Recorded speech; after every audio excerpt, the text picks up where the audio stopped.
प्रयत्न केला नाही, त्यांनी करू द्या ना, आमची केस खोटी आहे, फायर खोटा आहे, फायर आहे. तुमचा अर्ज अर्ज नाही हा. हा अर्ज नाही. आम्हाला एफआयआर तरी द्या, नाही तर मी खोटा एफआयआर करतो म्हणून माझ्यावर कारवाई करू. सरकारी कामात अडथळा आणला म्हणून करा. चला आपण सीआयडीला भेटू द्या त्यांच्या इन्व्हेस्टिगेशन. साहेब एक महिना झाला एक स्टेटमेंट आहे पोलीस साहेब, एक महिना झाला एक स्टेटमेंट तरी आले सीआयडीचं. आम्हाला सांगा सीआयडी तुम्हाला माहित नसेल कोणाला बोलवलं सीआयडी नाही. त्याचा रोहित सिंग अमेरिकेत जाऊन आला, तो दिल्लीत येऊन बसला, सीआयडी त्याला अजून नाही बोलवलं. विके सिंग जो मालक आहे त्याला अजूनपर्यंत बोलवलं नाही. त्याच्याजवळ मेंटेनन्स करणारा महाराष्ट्रात बसणारा जो त्यांचा माणूस आहे त्यालाही अजून बोलवलं नाही.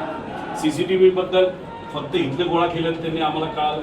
त्यानंतर तिथं जो जे 2 येणार होते कॅप्टन पायलट ते अचानक कॅन्सल झाले. का झाले त्यांना अजूनपर्यंत बोलवलं नाही, त्यांना नोटीस नाही. आणि डीजीसीच्या कोणत्या अधिकाऱ्यांनी मंजुरी दिली याला? आणि हे आमच्या लेवलला आम्हाला कळलेलं माहिती आहे. आता पब्लिकला तर काहीच माहित नाही. लोकांना माहित नाही. आम्ही घरचे असू हे 8 तास बसतायत. गव्हर्नमेंट प्रेझेंटेशन दिल्लीत दाखवले, मुंबईत दाखवले, ते मोगम नाही साहेब. आणि ठीक आहे मी प्रेझेंटेशन केलं, चुका केल्या मला काउंटर पण केलं. बारामतीमध्ये पोलीस जर आम्हाला साहेब आमचा एफआयआर घ्या, सीआयडीला द्या ना. तुमच्यावर काय करस्पॉन्डिंग झाला का सर सीआयडीचा? मी देशाच्या मिनिस्टर साहेबांच्या ऑफिसला पाठवले, डीजीसीला पाठवले. आम्ही एव्हिएशन मंत्री तिथं नसावेत असं म्हणत असलो तरी त्यांच्या मंत्रालयाला मी पाठवलेलं आहे. हे एव्हिएशन मिनिस्टरच्या डीजीसी अहो त्याला VSR कंपनी जी आहे त्याचे आणि त्या DGC जी पार्टी आहे त्याचे जे प्रमुख आहे त्यांचं कमर्शियल रिलेशनशिप आहे.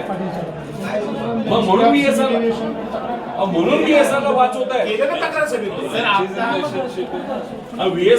VSR ला म्हणून वाचवत आहे. आणि मग आमचं म्हणणं तुम्ही त्याच्या VSR विरोधात एफआयआर घेत नाही, मग तुम्ही सुद्धा वाचवताय. आणि चालू तपास जे सांगताय तुम्ही साहेब त्याच्यामध्ये अँगल कोणता आहे? अपघात आणि टेक्निकल.